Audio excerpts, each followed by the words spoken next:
की निवेदन है कि रामगढ़ में जो समाजवाद का नारा देते हैं और साम्राज्यवाद को कायम करते हैं, मेरा उनसे एक निवेदन होगा कि इस मुक्ति को ख़त्म कर दीजिए।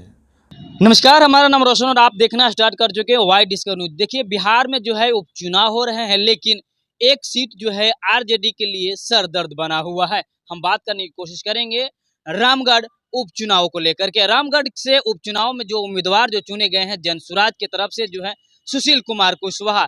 देखिए, वहां पे बता दे कि बसपा भी हावी है, आरजेडी भी हावी है और एनडीए भी कहीं न कहीं वहां पे हावी है। लेकिन जनसुराज जिस तरह से अपनी सोच के साथ, विजन के साथ काम करने जा रही है, लगता है आरजेडी का किला ढहने वाला है। ऐसा हम नहीं कह रहे हैं, वहां के जो भी विधायक उम्मीदवार जो जनसुराज से चुने गए हैं सुशील कुमार कुशवाहा, वो खुद वीडियो में बताते नजर आ रहे हैं। आज रामगढ़ में सबसे पहले तो मैं आपका ढेर सारी शुभकामनाओं के साथ स्वागत करता हूं।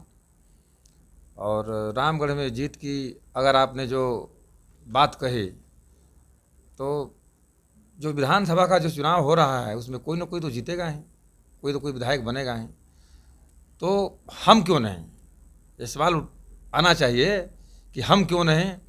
तो माननीय प्रधान जी ने जो दल बनाया जन स्वराज, जन स्वराज मतलब जनता का राज। हम जनता के लिए काम कर रहे हैं। हम उनकी पलायन को, उनके बच्चों को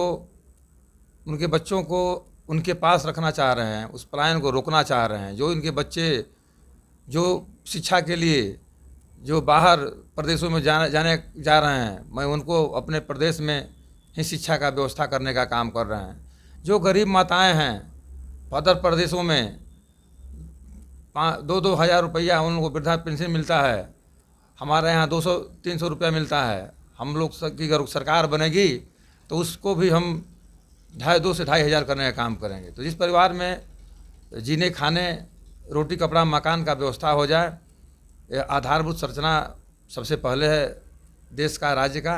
हम लोग इसके लिए काम कर रहे हैं। बहुत बढ़िया। तो मैं आपसे ये भी जानना चाहता हूं कि जीत के समीकरण आपके क्या हैं और 11 महीने के कार्यकाल पर आपका किस चीज़ पर फोकस रहेगा?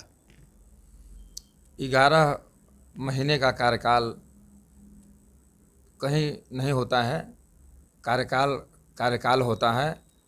आप विधायक बनिएगा तो विधानसभा में बैठने का आपको सौभाग्य प्राप्त होता है। वो 5 दिन के लिए बैठे या 5 साल के लिए बैठे। और जिसके पास प्लान होता है, आपने बहुत लीडरों को देखा होगा, जिनके पास कोई प्लान नहीं है वो 5 साल में कुछ नहीं कर पाते हैं, और जिनके पास प्लान है वो 5 दिन में कर लेते हैं। मैं कोई फिल्म का तो नाम नहीं लेना चाहता हूँ, लेकिन आप भी फिल्म देखे होंगे, सीएम द ग्रेट, आपने एक फिल्म देखा होगा, नायक देखा होगा। तो जिसके पास जज्बा है, जिसके पास कुछ करने की क्षमता है, वो कर लेता है। क्या इसके दूसरे दल के जो परंपरागत वोटर हैं आपको वोट करेंगे? सुनने में आ रहा है कि जनता इस बार टेस्ट बदलेगी। रामगढ़ की जनता हमेशा परिवर्तन के लिए काम करती है, और परिवर्तन का ही लहर है कि कभी छोटे भाई कभी बड़े भाई हो जाते हैं। उनको किसी प्रकार का कोई आज तक विकल्प नहीं मिला था, और विकल्प नहीं मिलने के कारण वो कभी एनडीए गठबंधन तो कभी यूपीए गठबंधन के प्रत्याशी को वोट देते आए हैं। आज उनको विकल्प के रूप में जन स्वराज पार्टी और हमारे माननीय सम्माननीय नेता प्रशांत किशोर जी हैं। मैं उनका रामगढ़ से प्रत्याशी हूं, और जनता एकदम ऊर्जा और जोशो खरोश के साथ इस बार जन स्वराज को वोट दे करके वहाँ से विधायक बनाने का काम करेगी। प्रभात जी, एक सवाल आपसे है, जनता क्या सोचती है, कैसे सोचती है, किन आधार पर ये आपको वोट करेगी, आपके दल को वोट करेगी? देखिए, जो 4-5 दिनों से मैं रामगढ़ विधानसभा में जगह जगह लोगों से मिल रहा हूँ। बेसिकली सुशील कुशवाहा जी ने बिल्कुल ठीक बोला कि रामगढ़ की जनता जो है वो परिवर्तन को देख रही है। क्योंकि देखिए, 35 साल से तो कुछ हुआ नहीं, वही परिवार, कभी पिताजी हैं, फिर उनके बेटे हैं, अब वो बक्सर से सांसद हो गए, तो अब उन्होंने अपने छोटे बेटे को टिकट दे दिया। तो इस तरीके से परिवारवाद है। मतलब रामगढ़ में क्या उस परिवार के अलावा कोई ऐसा कैंडिडेट या कोई ऐसा, चाहे वो किसी भी समाज से आते हों, तो उस परिवार के अलावा कोई नहीं दिखा।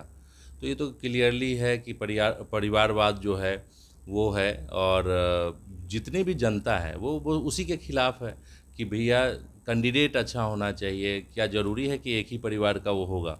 और रामगढ़ की जो जनता है वो बोल रही है कि इस बार हम परिवर्तन जो है वो हम परिवर्तन के रूप में जनसुराज को देख रहे हैं, और हम उनके सपोर्ट में हैं।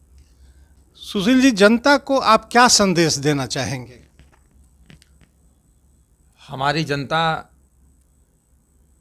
को मैं यही संदेश देना चाहता हूँ कि मेरी रामगढ़ की प्यारी भोली भाली जनता, मैं आपसे निवेदन करना चाहता हूँ, मैं आपसे आग्रह करना चाहता हूँ कि समाजवाद के नारा देने वाले और साम्राज्यवाद को कायम करने वाले लोगों से अपनी मुक्ति कर लीजिए।